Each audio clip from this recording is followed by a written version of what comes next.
भगवान के दो अवतार हुए, पहला राम और दूसरा परशुराम।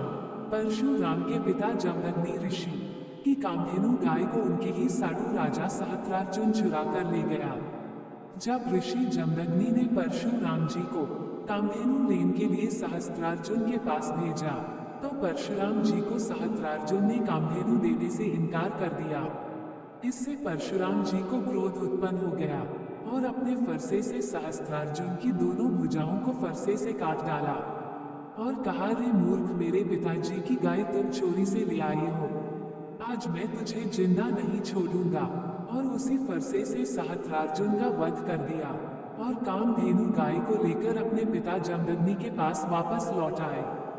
जैसे ही जमदग्नि को सहस्त्रार्जुन के वध का समाचार परशुराम जी ने सुनाया, तो जमदग्नि आग बबूला हो गए और मारने के अपराध में परशुराम को पृथ्वी लोक पर प्रायश्चित करने के लिए पृथ्वी की तपस्या के लिए भेज दिया।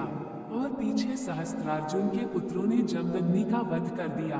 और जब परशुराम प्रायश्चित कर वापस लौटे, तो पिता का वध सुनकर अत्यंत क्रोधित हुए और प्रण किया कि इस पृथ्वी को क्षत्रियों से रहित कर दूंगा।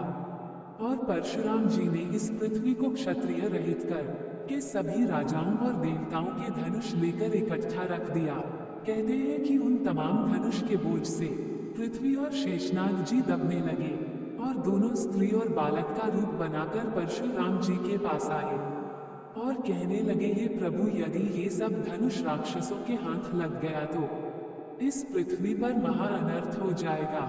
यही सोचकर मैं और मेरा बालक दोनों दुखी हैं और हमें कोई आश्रय भी नहीं देता, क्योंकि ये बालक बहुत चंचल है। प्रभु, मुझे अपने यहाँ आश्रय दीजिए। परशुराम जी ने स्त्री और बालक को अपने यहाँ आश्रय दिया और कहा कि तेरे इस चंचल बालक की हर प्रकार की गलती को हम क्षमा कर देंगे। एक दिन परशुराम जी कहीं गए, तो बाल रूपी शेष जी ने वहां पर रखे सारे धनुष को तोड़ डाला। सिर्फ शिव जी का धनुष ही बचा। और जब परशुराम जी आए तो देखा कि यह बालक शिव के धनुष को छोड़कर बाकी सारे धनुष तोड़ डाला है। परशुराम जी काफी विस्मित हुए, परंतु क्रोध नहीं किया। तब शेष जी ने अपना रूप दिखाया और कहा कि त्रेता युग में भगवान विष्णु का अवतार अयोध्या में राजा दशरथ के यहाँ रामचंद्र जी के रूप में होगा और वे ही इस धनुष को तोड़ेंगे।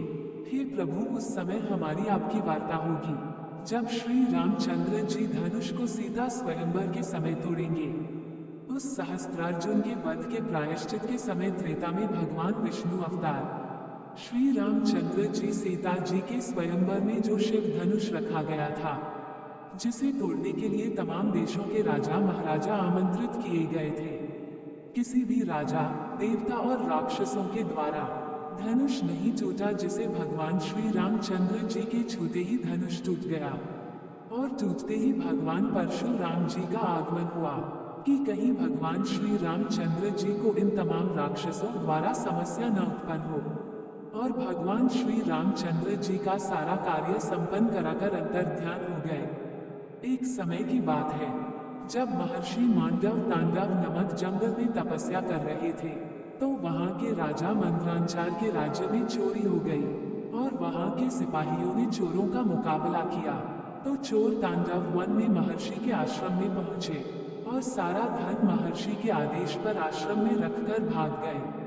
और जब राजा के सिपाहियों ने मांडव ऋषि से चोरों के बारे में पूछा, तो महर्षि चुप रहे। तब सिपाहियों ने महर्षि को बांधकर राजा के पास ले गए और सारी व्यथा राजा को बताया। राजा ने उसी समय महर्षि का सर काट देने का आदेश दे दिया और कहा कि नगर के चौराहे पर इस पाखंडी मुनि का सर काट दो, ताकि इस राज्य में कभी कोई चोरी न कर सके। सेनापति सिपाहियों के साथ मांडव ऋषि को नगर के चौराहे पर ले जाकर सूली पर चढ़ाकर सर काट दिया। परंतु जब सेनापति और सिपाहियों ने ये देखा कि बिना सिर ही मांडव ऋषि ध्यान मग्न है, तो ये बात राजा को बताया और राजा तुरंत महर्षि को शूली से उतरने का आदेश दिया और महर्षि से क्षमा याचना करने लगे। महर्षि मांडव ने कहा कि राजन, इसमें आपकी कोई गलती नहीं है। ये तो मैं यमराज से पूछूंगा कि मुझे मेरी कौन सी गलती की सजा मिली, और मैं उस यमराज को श्राप भी दूंगा। उसी त्रेता युग में भगवान राम वन गमन के समय महर्षि मांडव अयोध्या से प्रयाग होते हुए चित्रकूट के दंडक वन की तरफ जा रहे थे। तभी आकाशवाणी हुई कि हे मुनिवा, आप जिस प्रयोजन से भागे जा रहे हैं वह प्रयोजन सफल हुआ और भगवान नारायण यानी भगवान विष्णु राम रूपी मनुष्य अवतार में पिता द्वारा आदेशित 14 वर्ष का वनवास व्यतीत करने जा रहे हैं। उस समय ऋषि मांडव उत्तर प्रदेश के प्रतापगढ़ जिला अंतर्गत आ गई ग्राम सभा के राम घाट नामक गांव के समीप सई नदी के तट पहुंचे थे और वहीं पर अपना आसन लगाकर तपस्या में लीन हो गए और प्रभु राम के आने का इंतजार करते रहे। और भगवान राम अयोध्या से जब चले तो सई नदी पार कर ऋषि मांडव आश्रम के पास उत्तर प्रदेश के प्रतापगढ़ जिला अंतर्गत आ गई ग्राम सभा के राम घाट नामक गांव ऋषि मांडव को दर्शन देते हुए श्रृंगवेरपुर पहुंचे।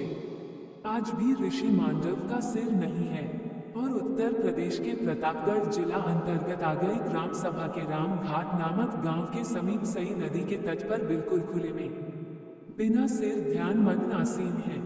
आज भी इस क्षेत्र में यदि कोई आपदा आती है तो पूरी ग्राम सभा जब उनके पास अपनी आस्था लेकर जाते हैं तो फल अवश्य प्राप्त हो जाता है। लोगों के कष्ट भी दूर हो जाते हैं और सभी दर्शनार्थियों की मनोकामना भी पूर्ण हो जाती है। ऋषि मांडव के दर्शन मात्र से ही मनुष्य के सारे कष्ट दूर हो जाते हैं। ऐसे महान तपस्वी ऋषि को हम बारंबार प्रणाम करते हैं जो इस पृथ्वी पर दैत्यों, राक्षसों और नाना प्रकार के दानवों से अपने तपबल से सिर न होते हुए भी लोगों की मनोकामना आज भी पूर्ण कर रहे हैं। ऐसे महान ऋषि का दर्शन कर इस कलयुग में जीवन धन्य हो जाता है और अगले जन्म का भी दरवाजा भगवान के यहाँ खुल जाता है।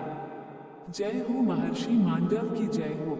यदि आपको ये स्टोरी पसंद आया तो प्लीज वीडियो को लाइक करें, शेयर करें और हमारे चैनल को सब्सक्राइब करना ना भूलें। धन्यवाद।